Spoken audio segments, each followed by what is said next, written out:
kita beri nama Koalisi Indonesia Maju. Saya ikut pemerintah ini, saya yakin. Saya kira perubahan nama baru koalisi Prabowo Subianto ini akan berdampak pada dua hal sekaligus. Yang pertama, ini menegaskan bahwa koalisi kebangkitan Indonesia Raya yang sejak tahun lalu dibuat oleh Gerindra dan PKB itu wassalam, itu sudah bubar jalan.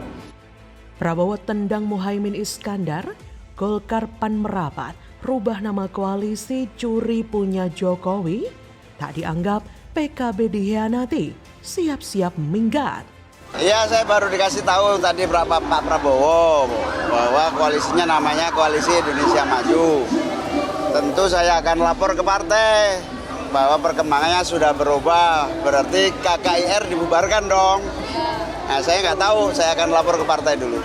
Halo, dengar suara JJ kembali di channel Redaksi Jurnal.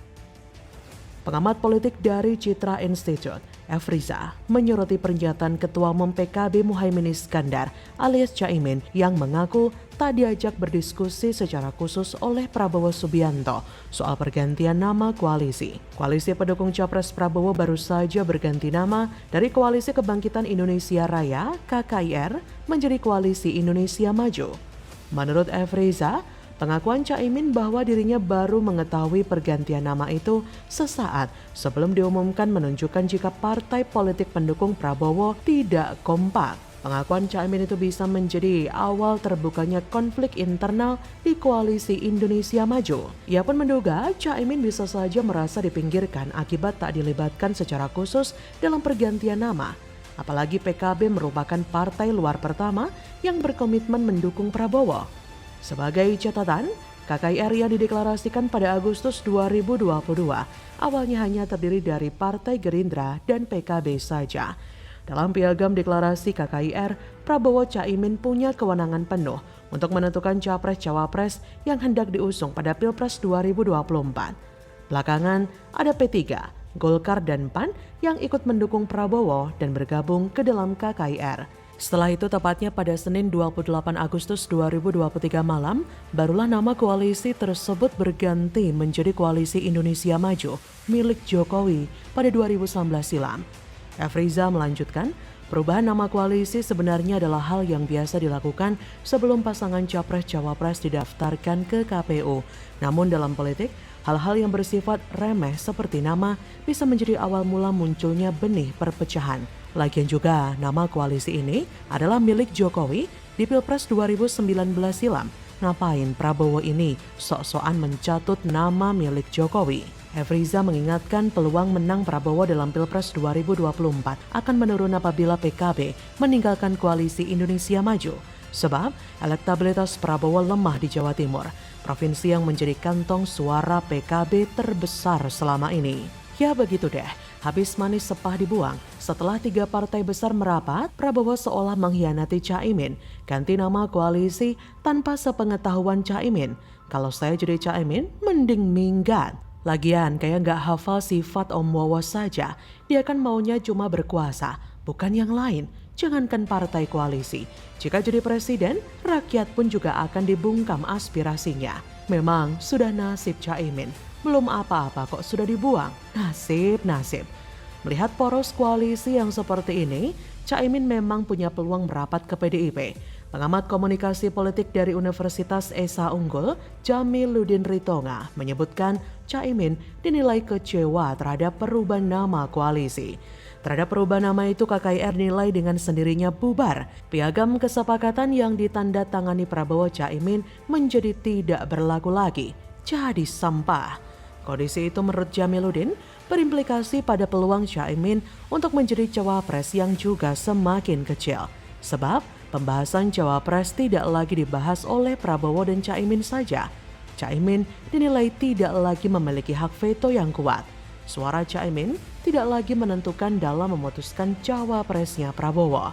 Melihat kondisi yang seperti ini, wajar saja jika nanti Caimin membuat manuver politik untuk hengkang dari Gerindra. Dan saat ini juga belum sepenuhnya mendukung dan bergabung dalam Koalisi Indonesia Maju. Akrobatik politik Caimin yang belum total menunjukkan keseriusan bergabung Koalisi Indonesia Maju. Indikasi ini akan menjadi ancaman yang serius bagi komitmen awal untuk pendirian poros baru koalisi Indonesia Maju.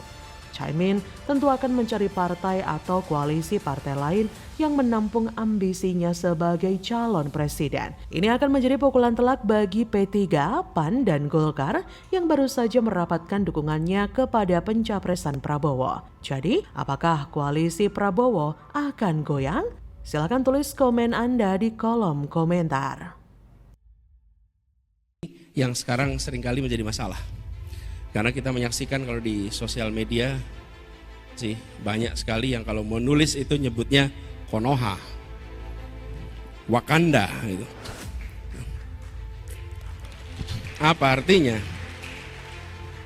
Ini menunjukkan ada self-censorship.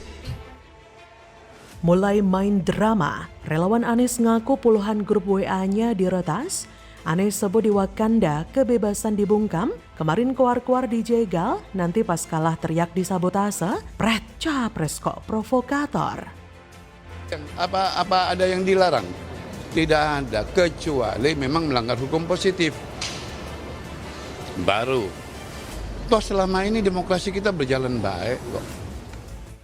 Halo, selamat datang di channel Redaksi Jurnal bersama JJ. Puluhan grup WhatsApp atau WA relawan milenial Anies Baswedan atau Mileanis dilaporkan telah diretas oleh pihak ketiga pada Selasa 29 Agustus 2023. Kejadian tersebut sontak mengagetkan ribuan relawan Mileanis yang tersebar di seluruh Indonesia. Sekjen DPP Mileanis Asri Tada mengatakan peretasan grup WA relawan Mileanis diawali dengan pengambil alihan akun WA milik admin utama. Menurut Asri, terdapat puluhan grup WA relawan Mileanis yang berhasil dikuasai oleh peretas dan belum bisa diambil alih hingga saat ini. Grup WA yang berhasil diretas terdiri atas grup WA Mileanis tingkat provinsi dan sejumlah grup Mileanis tingkat kabupaten dan kota. Menurutnya, tim IT Mileanis telah mengantisipasi hal tersebut dengan menyiapkan grup WA alternatif jauh-jauh hari sebelum kejadian. Menurutnya, perang cyber seperti ini tidak akan bisa dihindarkan lagi. Ada banyak pihak yang berkepentingan mengambil alih atau malah merusak infrastruktur yang telah dibangun selama ini. Atas kejadian ini, Asri lantas mengingatkan kepada seluruh simpul relawan Anies untuk mulai meningkatkan kewaspadaan pada data dan akun-akun media sosial yang dimiliki. Apalagi di tengah tensi politik menjelang Pilpres yang semakin tinggi, tak hanya di dunia nyata, tapi juga di dunia maya. Nah kan terbukti mereka sudah mulai ngedrama playing victim persis kayak juru capres idolanya. Mereka akan membuat narasi play victim bahwa mereka dibungkam dan diserang oleh kubu pemerintah. Mereka akan memainkan narasi ketakutan, demokrasi dibungkam, dan lain sebagainya. Persis seperti yang diungkapkan oleh Anies di Universitas Indonesia saat ini. Di Universitas Indonesia, Anies bicara mengenai demokrasi yang dianalogikan di kota Konoha dan Wakanda. Menurut Anies, demokrasi bukan soal ada pemilu atau tidak, tapi nilai-nilai yang tumbuh dalam masyarakat di mana aspirasi melalui proses politik tanpa ada rasa takut, tanpa ada tekanan, dan nantinya menjadi keputusan-keputusan yang bisa dilaksanakan dalam kedamaian. Anies selalu menyinggung masalah yang ada di media sosial. Menurut Anies, banyak sekali yang kalau mau nulis itu nyebutnya Konoha, Wakanda. Artinya, hal ini menunjukkan ada self-censorship. Bahkan kata Anies, kemarin ada yang menyebut kota yang polusinya paling buruk Lahore dan lalu mengkritik kota Lahore habis-habisan. Menurut Anies, hal seperti ini tanda-tanda demokrasi yang tidak sehat. Menurutnya, sebuah demokrasi harus mengandalkan keterbukaan, kebebasan, dan di bawahnya ada pilar yang namanya kepercayaan. Sedangkan non-demokrasi mengandalkan rasa takut. Pret deh. Anies sok bicara demokrasi, tapi ketika menjadi pemimpin upaya-upaya demokrasi dibungkam oleh Anies. Narasi yang sedang dibuat itu benar-benar membuat orang berakal sehat tertawa terpingkal. Bagaimana kita tidak tertawa? Orang dia dapat kursi gubernurnya juga bukan murni melalui demokrasi kok, tapi menggunakan jualan agama alias politik identitas. Semua orang masih ingat kok bagaimana ada banyak spanduk di rumah-rumah ibadah. Jangan pilih gubernur tidak seiman. Jika tidak, mayatnya tidak akan disolatkan. Korbannya ada, buktinya masih banyak berseliweran di internet. Kita semua masih ingat kok bagaimana mereka demo berjilid-jilid dengan dalih bela agama. Jadi masih mau ngomong demokrasi? Halah demokrasi tai kucing. Sudahlah, jangan bicara soal demokrasi. Malu, berkacalah bagaimana liciknya kau dan kubumu berusaha menjatuhkan Ahok yang bekerja mati-matian untuk membangun Jakarta sebagai etalase Indonesia, sebagai wajah Indonesia yang maju dan modern. Tapi malah dipenjarakan. Sementara si Buniani sendiri, si pengunggah video yang diedit itu sudah dinyatakan bersalah dan dipenjara. Ahok dengan gagahnya sudah melalui proses pengadilan dan tidak kabur seperti orang yang sombong dan dipanggil imam besar itu, yang malah kabur ke Arab Saudi sana gegara cat mesum. Dan soal pendukung Anies, saya hanya menyarankan untuk berhenti mendukung Anies karena itu akan percuma.